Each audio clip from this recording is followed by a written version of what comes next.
Joining me now, attorney Barbara Smith. She served as law clerk to Justice Samuel Alito, former chairman of the Republican National Lawyers Association, Randy Evans. Good to have you both with us. Barbara, first, your reaction to this nomination. Yeah, I think Judge Gorsuch is an incredible pick for a number of reasons some of your guests have already mentioned. Most importantly, I think he's thought deeply and hard about what the proper role of an appellate judge is. He has expressed strong views that judges should interpret laws and the Constitution as written instead of imposing their own policy preferences into their opinions. And I think we can all agree that's something we want in a Supreme Court justice. I think, second, he's an incredible writer. No one is going to be able to replace the great Justice Scalia for his wit, but Judge Gorsuch can come awfully close. He's well known to write accessible opinions that are funny, and I think he'll just be a great addition to the court. And Randy, as we have talked about this choice, he satisfies, it would seem, the entire spectrum of the Republican Party, not simply the conservatives. Your thoughts on that? Well, that's right. I mean, he was involved in Little Sisters of the Poor, the Hobby Lobby. So I think for religious freedom, he's a great pick. But I also think in terms of deference to agencies, remember, he's one who believes in greater individual freedoms. So I think he just kind of hits or checks all of the boxes. But Lou, also remember this. Democrats have 23 seats up in 2018. 23. 10 of those were won by Donald Trump, and Trump only needs 8 in order to invoke cloture and break the filibuster for a judge that was unanimously confirmed in 2006. I think it puts Democrats in a real tough bind because he's good for the country and it's been proven by what he's done on the bench.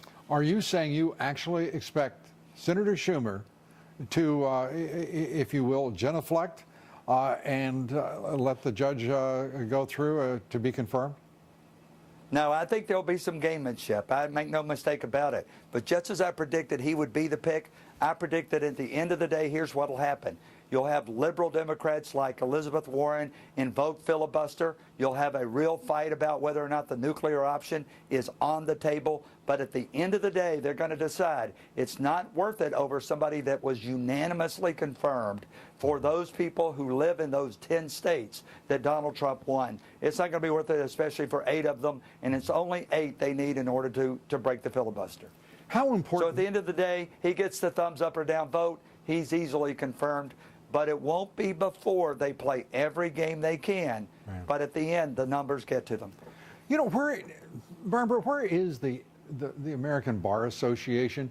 Why isn't there some adult supervision of some kind? I'm sure there are some people suggesting that Dobbs has lost his mind to think there would be adult supervision from the ABA. But somebody has to say, with our jurists, that there has to be a higher standard of decorum, of conduct, and politics. What do you think?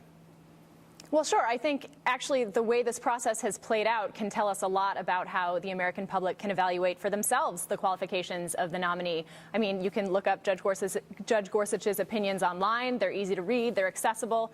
You can form your own view of whether he's right to say that judges should be neutral arbiters who say what the law is and not what it should be. Obviously, I think individual senators are going to have to make up their own mind about whether someone who's this qualified and who's, this highly regarded as the kind of person itself, Barbara, why is there not a higher standard of conduct? Politics are going to be politics. But the fact is they are watching the shredding of enormous talents time after time.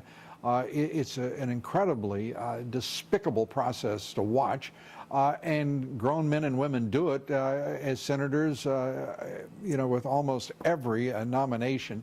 Why should the American people have to put up with this level of conduct, in this case, in particular, by the Democratic Party, the left of this country? Well, I do think, you mentioned the ABA, but I think there are a number of other organizations out there, like folks like the Federalist Society, who do really good work for judges of all stripes. Right. And I do think people will be watching this nomination quite closely, and I hope they keep in mind, what people say about Judge Gorsuch, given his qualifications and given his background, and they'll, sort of think critically going forward as other nominees come down the pipeline. The Federalist Society, the Heritage Foundation, both, of course, playing prominent roles in creating the 2 lists of 21 jurists to be considered by Donald Trump for the Supreme Court. It's remarkable to me, Randy, with all of the objections and all of the attacks from conservatives against Donald Trump, he moves forward with what looks to me to be a perfect choice. I mean, he couldn't have chosen, it seems, better. Your thoughts on that?